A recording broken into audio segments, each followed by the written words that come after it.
میں اس ادارے کے سرپرست استاد علامہ حضرت مولانا ظہیر الدین احمدزئی صاحب دامت برکاتہ العالیہ سے ملتمس ہوں تشریف لائیں اور اپنے مواعظ حسنہ سے ہمیں مستفید فرمائیں۔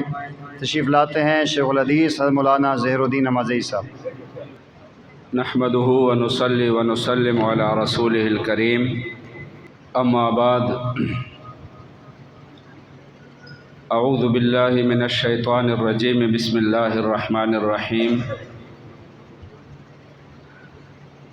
یا ایہا الذین آمنوا ادخلوا فی السلم کافہ ولا تتبعوا خطوات الشیطان انہ لکم عدو مبین۔ صدق اللہ العظیم۔ ان اللہ وملائکتہ یصلون علی النبی یا ایھا الذین آمنوا صلوا علیہ وسلموا تسلیما۔ درود شریف پڑھ لیجیے۔ اللہم صلی علی محمد وعلی آل محمد وبارک وسلم وصلی علیہ۔ سن 8 ہجری میں مکہ مکرمہ فتح ہوا۔ آپ صلی اللہ علیہ وسلم 10,000 کا ایک عظیم الشان لشکر لے کر مدینہ منورہ سے نکلے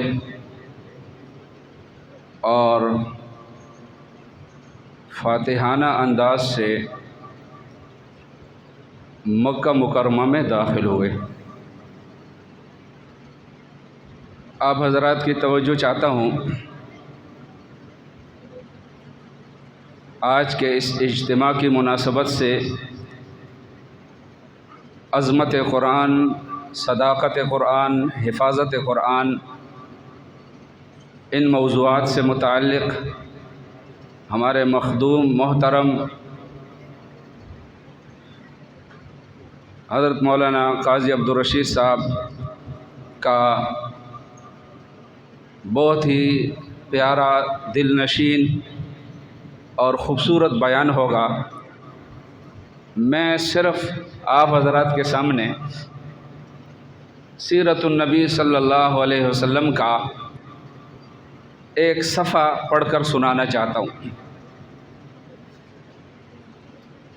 آپ حضرات توجہ فرمائیں گے تو میرے لیے سیرت النبی صلی اللہ علیہ وسلم کا وہ صفحہ پڑھنا آسان ہوگا۔ میں یہ عرض کر رہا ہوں کہ سن 8 ہجری میں مکہ مکرمہ فتح ہوا۔ حضرات توجہ فرمائیں گے تو بات بنے گی، اس طرح مشکل ہے۔ سن 8 ہجری میں مکہ مکرمہ فتح ہوا۔ آپ صلی اللہ علیہ وسلم مکہ مکرمہ میں فاتحانہ انداز سے داخل ہوئے۔ رمضان کا مہینہ تھا۔ فتح مکہ کی ابتدائی ضروریات سے فارغ ہونے کے بعد آپ صلی اللہ علیہ وسلم کے سامنے ایک اور مرحلہ درپیش ہوا اور وہ تھا غزوہ حنین۔ آپ صلی اللہ علیہ وسلم غزوہ حنین کے لیے تشریف لے گئے۔ تفصیلات سیرت کی کتابوں میں موجود ہیں۔ غزوہ حنین، محاصرہ طائف، اس سے فارغ ہو کر آپ صلی اللہ علیہ وسلم واپس آئے۔ جعرانہ کے مقام پر آپ نے 17 دن علی اختلاف الاقوال 17 دن قیام فرمایا اور غزوہ حنین سے حاصل ہونے والی جو غنیمتیں تھیں، اموال غنیمت، وہ آپ نے تقسیم فرمائے۔ تفصیلات اپنی جگہ موجود ہیں۔ جعرانہ سے آپ نے احرام باندھا اور احرام باندھ کر آپ صلی اللہ علیہ وسلم مکہ مکرمہ میں آئے، عمرہ ادا کیا اور عمرہ ادا کرنے کے بعد آپ صلی اللہ علیہ وسلم سیدھے واپس مدینہ منورہ کے لیے روانہ ہوئے۔ مدینہ منورہ پہنچنے کے بعد ایک دوسرا عظیم پروگرام جو آپ کے سامنے درپیش تھا وہ غزوہ تبوک تھا۔ آپ صلی اللہ علیہ وسلم غزوہ تبوک کی تیاری فرمانے لگے، اور یہ وہ واحد غزوہ تھا جس کے لیے اللہ کے رسول علیہ الصلاۃ والسلام نے پہلے سے تعیین کے ساتھ اعلان کر دیا تھا کہ ہم نے تبوک جانا ہے، ورنہ آپ صلی اللہ علیہ وسلم کی عادت یہ نہیں تھی۔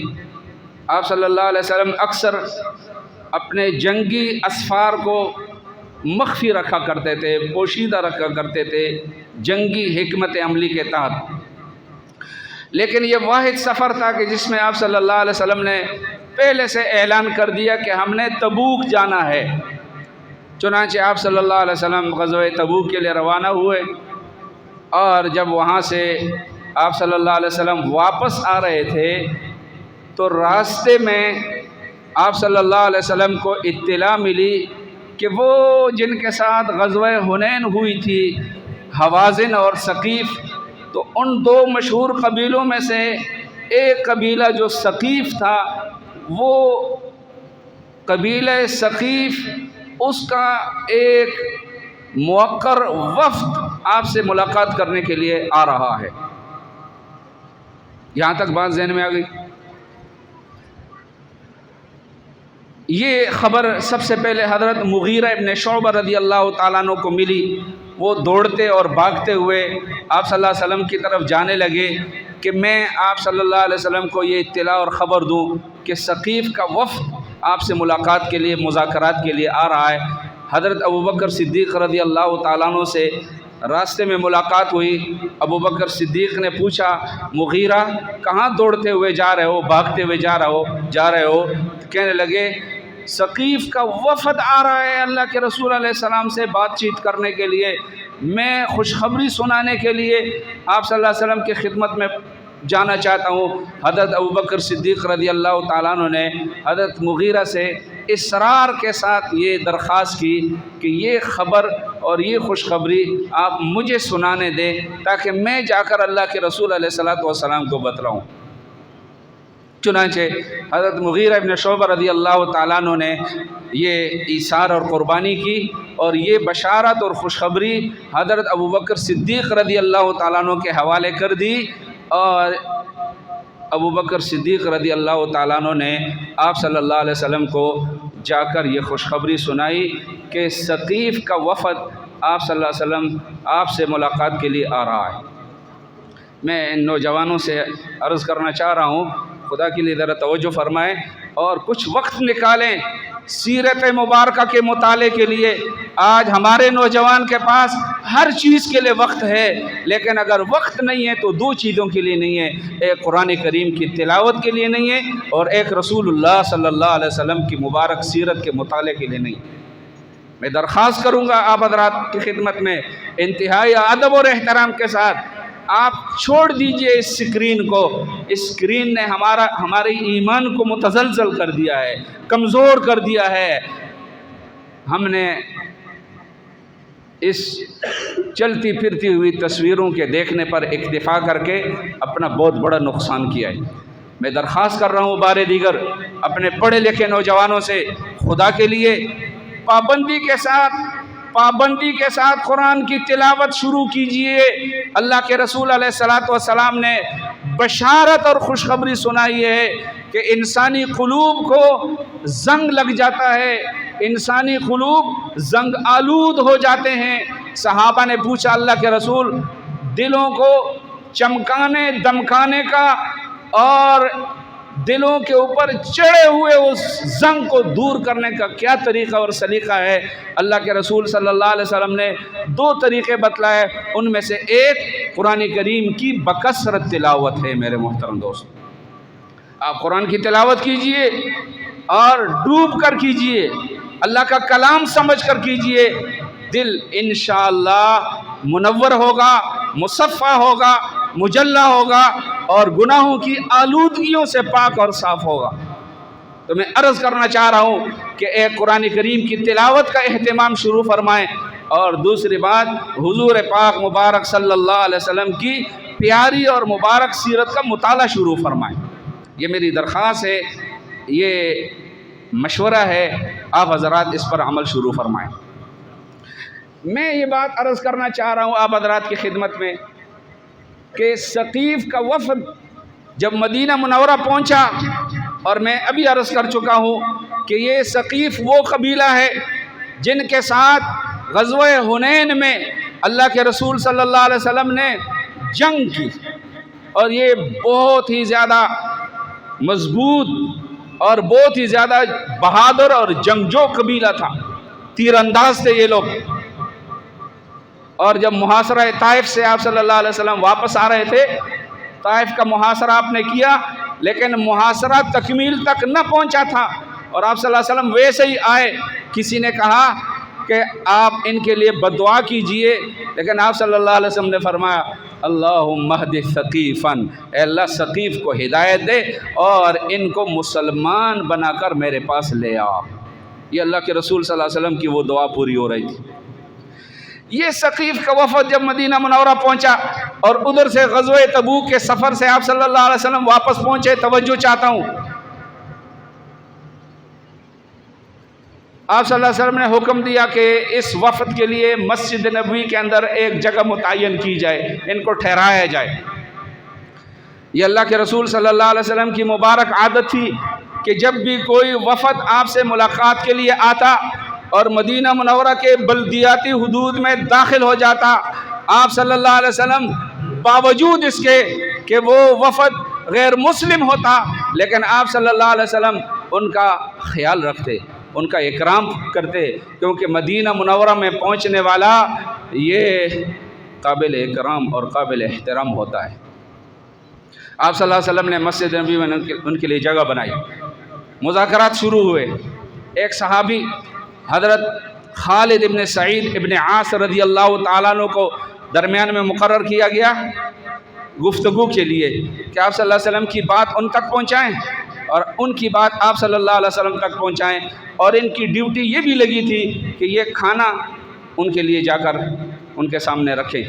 ان کی عادت یہ تھی کہ جب خالد ابن سعید ابن عاص ان کے سامنے کھانا رکھ لے، 6 آدمیوں پر مشتمل یہ وفد تھا، تو وہ کہتے کہ پہلے آپ خود اس کھانے سے کھائیں، بعد میں ہم کھائیں گے۔ شک تھا، ہو سکتا ہے اس میں کسی نے کوئی چیز ملائی، تو حضرت خالد بن سعید بن عاص رضی اللہ تعالیٰ عنہ پہلے خود کھا لیتے، ان کو اطمینان ہو جاتا، اور پھر وہ اس کھانے کو تناول کرتے۔ بات چیت شروع ہوئی، جس کے لیے میں نے یہ تمہید عرض کی اور جو میں عرض کرنا چاہ رہا ہوں۔ کہنے لگے اللہ کے رسول، ہم مسلمان ہونا چاہتے ہیں لیکن ہماری چند شرائط ہیں، ہم مشروط مسلمان ہونا چاہتے ہیں۔ آپ صلی اللہ علیہ وسلم نے ان کی شرطیں معلوم کی، پتہ چلا کہ ان کی پہلی شرط یہ ہے کہ ہم مسلمان ہوں گے بشرطے کہ ہم مسلمان ہوں گے بشرطے کہ نمبر 1، ہمارے ہاں جو بت ہے طائف میں لات، اس کو نہ چھیڑا جائے، اس کو کچھ نہ کہا جائے۔ آپ صلی اللہ علیہ وسلم نے فرمایا نہیں، ایسا نہیں ہو سکتا، اس بت کو اب توڑنا پڑے گا۔ کہنے لگے ہماری دوسری شرط ہے کہ اگر اس کا توڑنا ضروری ہے تو ہمارے ہاتھوں سے نہ توڑوایا جائے۔ آپ نے فرمایا ہاں یہ بات معقول ہے، آپ کے ہاتھوں سے نہیں توڑوائیں گے۔ اس کے لیے حضرت ابو سفیان رضی اللہ تعالیٰ عنہ، حضرت مغیرہ ابن شعبہ رضی اللہ تعالیٰ عنہ کی تشکیل ہوئی کہ یہ جا کر توڑ دیں۔ دوسری شرط انہوں نے پیش کی، اللہ کے رسول ہم مسلمان ہوں گے لیکن ہمیں نماز کی پابندی سے مستثنا کر دیا جائے۔ ہم مسلمان ہو جائیں گے، نماز نہیں پڑھیں گے، جب مرضی ہوگی پڑھ لیں گے، نہیں تو نہیں پڑھیں گے۔ آپ صلی اللہ علیہ وسلم نے فرمایا لا خیر فی دین لا صلاۃ فیہ، وہ بھی کیا دین ہے، وہ بھی کیا دین ہے جس کے اندر نماز نہیں۔ اس دین کے اندر کوئی خیر نہیں ہے، کوئی بہتری نہیں ہے جس کے اندر نماز نہیں ہوگی۔ آپ صلی اللہ علیہ وسلم نے فرمایا نہیں، یہ شرط بھی قبول نہیں ہے۔ تیسری شرط، کہنے لگے اللہ کے رسول ہم مسلمان ہو جائیں گے لیکن ہماری ایک شرط یہ کہ ہمیں سودی کاروبار کی اجازت ملنی چاہیے۔ ہم مسلمان ہو جائیں گے لیکن چونکہ ہم تجارتی لوگ ہیں، کاروباری لوگ ہیں، دیگر ملکوں اور علاقوں کے ساتھ ہمارا تجارتی ربط اور تعلق ہے، لہذا ہمیں سود کی اجازت ملنی چاہیے۔ ہم مسلمان ہو جائیں گے لیکن سودی کاروبار بدستور کرتے رہیں گے۔ آپ صلی اللہ علیہ وسلم نے فرمایا نہیں، یہ بھی قبول نہیں ہے، اس لیے کہ یہ تو اللہ نے منع فرمایا۔ اللہ کے رسول علیہ الصلوۃ والسلام نے اس شرط کے ماننے سے بھی انکار فرمایا۔ کہنے لگے ہماری چوتھی شرط یہ ہے کہ ہم مسلمان ہو جائیں گے لیکن ہمیں زنا کی اجازت ملنی چاہیے۔ ہمارے ہاں شادیوں کا رواج ذرا دیر سے ہے، ہم دیر سے شادیاں کرتے ہیں، ہمارے نوجوان بے برداشت ہو جاتے ہیں، اس لیے ہمیں زنا کی اجازت ہے۔ آپ نے فرمایا میں کیسے اجازت دے سکتا ہوں، یہ تو اللہ نے منع فرمایا۔ اللہ کا ارشاد ہے وَلَا تَقْرَبُوا الزِّنَا، زنا کرنا تو دور کی بات ہے، زنا کے قریب نہ جاؤ۔ کہنے لگے ہماری ایک شرط یہ ہے کہ ہمیں شراب کی اجازت ملنی چاہیے۔ ہمارا علاقہ انگوروں کے باغات پر مشتمل ہے، ہم لوگ انگور سے شراب کشید کرتے ہیں، شراب بناتے ہیں۔ ہم مسلمان ہو جائیں گے لیکن ہمیں شراب کی اجازت ملنی چاہیے۔ اللہ کے رسول صلی اللہ علیہ وسلم نے فرمایا یہ عجیب بات ہے اور یہ کیسی بات ہے کہ تمہیں شراب کی اجازت؟ شراب تو ایک گندگی ہے، ایک پلید اور ایک ناپاک چیز ہے، اس کی اجازت میں کیسے دے سکوں؟ یہ شرائط نامہ طائف سے آنے والے ثقیف کے 6 رکنی وفد نے آپ کے سامنے پیش کیا۔ میں پھر دوہراؤں، نمبر 1 ہمارا بت نہ توڑا جائے، نمبر 2 ہمیں نماز کی پابندی سے مستثنا کر دیا جائے، نمبر 3 ہمیں سودی کاروبار کی اجازت ملنی چاہیے، نمبر 4 زنا پر پابندی نہیں ہونی چاہیے، نمبر 5 ہمیں شراب کی اجازت ملنی چاہیے۔ اللہ کے رسول صلی اللہ علیہ وسلم نے فرمایا ان میں سے کوئی شرط بھی قبول نہیں ہے۔ اگر تم نے مسلمان ہونا ہے تو غیر مشروط مسلمان ہونا ہے، تمہارا وہ بت ٹوٹے گا، وہ پاش ہوگا، وہ ٹکڑے ٹکڑے ہوگا، نماز کی پابندی ضروری ہوگی، سود ممنوع ہوگا، زنا ممنوع ہوگا، شراب ممنوع ہوگی، ان شرائط میں سے کوئی شرط قبول نہیں ہے۔ وہ کہنے لگے ہمیں آپ سوچنے کی مہلت دیجئے، ہم سوچ کر آپ کو بتائیں گے۔ آپ صلی اللہ علیہ وسلم نے فرمایا سوچو، جاؤ، تمہیں اجازت ہے، کیونکہ لا اکراہ فی الدین، دین میں جبر تو نہیں ہے کہ زبردستی ہم آپ کو دین اسلام کے دائرے میں لے آئیں۔ آپ سوچیں اور اس کے بعد فیصلہ کریں۔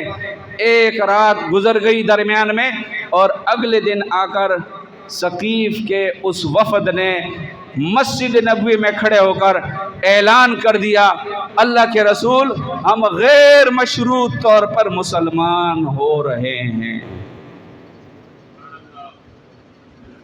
میرے محترم دوستو، میں انتہائی ادب اور احترام کے ساتھ آپ حضرات کی خدمت میں عرض کرنا چاہ رہا ہوں کہ انہوں نے تو علانیہ طور پر کہہ دیا، علانیہ طور پر کھل کر کہہ دیا ہم مسلمان ہوں گے، اپنا بت نہیں توڑیں گے، نہیں توڑنے دیں گے، ہم مسلمان ہوں گے، نماز کی پابندی نہیں ہوگی، ہم مسلمان ہوں گے، سودی کاروبار بدستور جاری رہے گا، ہم مسلمان ہوں گے، زنا ہوگا، ہم مسلمان ہوں گے، شراب ہوگی۔ لیکن اللہ کے رسول صلی اللہ علیہ وسلم نے ان تمام شرائط کو یکسر مسترد کر دیا۔ انہوں نے تو زبان سے کہا، لیکن میرے محترم دوستو آج زبان قال سے تو نہیں لیکن زبان حال سے عمومی طور پر یہ کہا جا رہا ہے کہ ہم تو مسلمان ہیں لیکن یہ بھی اور یہ بھی اور یہ بھی اور یہ بھی۔ اس لیے میرے محترم دوستو قرآن کا پیغام ہے، قرآن ہمیں جھنجھوڑ کر یہ بات سمجھانا چاہتا ہے،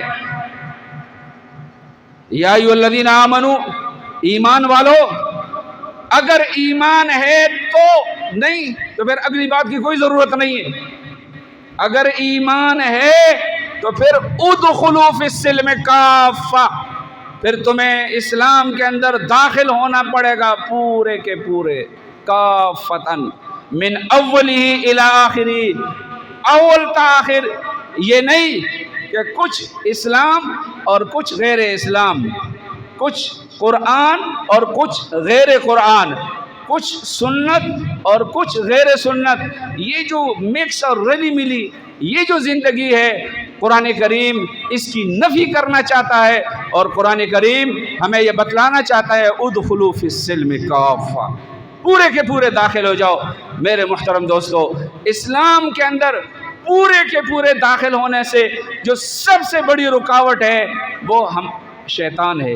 اس لیے فرمایا وَلَا تَتَّبِعُوا خُطُوَاتِ الشَّيْطَانِ، شیطان کے نقش قدم پر نہ چلو۔